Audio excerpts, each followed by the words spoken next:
بیلوں کی جوڑی کی کہانی۔ رامو کاکا گاؤں کے سب سے پرانے کسان تھے۔ ان کے پاس ہیرا اور موتی نام کے دو خوبصورت بیل تھے جو ہمیشہ جوڑی میں رہتے تھے۔ دونوں رنگ کے مضبوط جسم والے اور کھیتوں میں خوب محنت کرتے تھے۔ رامو کاکا کے لیے یہ بیل صرف جانور نہیں بلکہ ان کے بچوں کی طرح تھے۔ وہ ہر روز صبح سویرے ان کو نہلاتے، انہیں تازہ چارہ کھلاتے اور ان کی خوب خدمت کرتے۔ ہیرا اور موتی بھی اپنے مالک کے وفادار تھے۔ جب بھی رامو کاکا ہل جوتنے کے لیے انہیں کھیت میں لے جاتے، وہ پوری طاقت سے زمین کو نرم کرتے اور خوب اچھی فصل اگانے میں مدد دیتے۔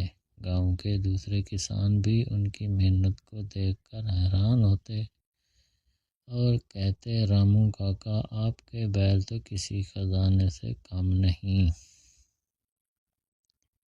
مگر وقت کے ساتھ حالات بدلنے لگے۔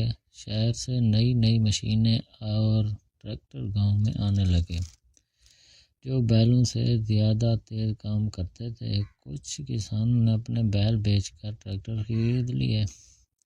رامو کاکا کے بیٹے راجو نے بھی ان سے کہا، بابا، اب زمانہ بدل گیا ہے، یہ بیل بوڑھے ہو چکے ہیں، اب ہمیں ایک ٹریکٹر لے لینا چاہیے۔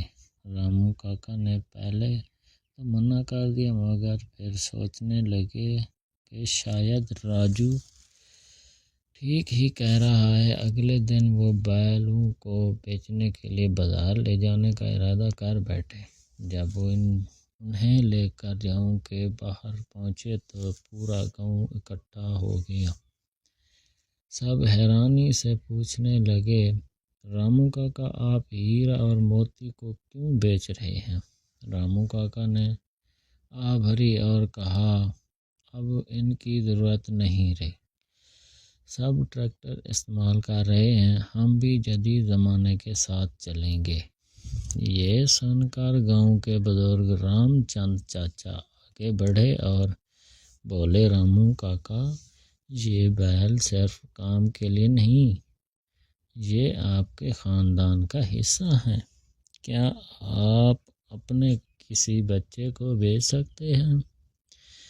یہ سنتے ہی رامو کاکا کی آنکھوں میں آنسو آ گئے۔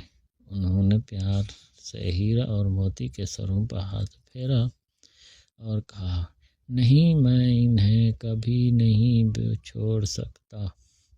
اس دن کے بعد رامو کاکا نے فیصلہ کیا کہ چاہے زمانہ بدل جائے وہ اپنے بیلوں کا ساتھ کبھی نہیں چھوڑیں گے۔ گاؤں کے دوسرے کسانوں نے بھی سمجھ لیا کہ مشینیں اپنی جگہ مگر جانور کا پیار اور ان کی وفاداری انمول ہوتی ہے۔ ہیرا اور موتی اپنی جگہ خوش تھے کیونکہ انہیں معلوم تھا کہ وہ صرف کام کرنے والے جانور نہیں بلکہ اپنے مالک کے دل کا حصہ ہیں۔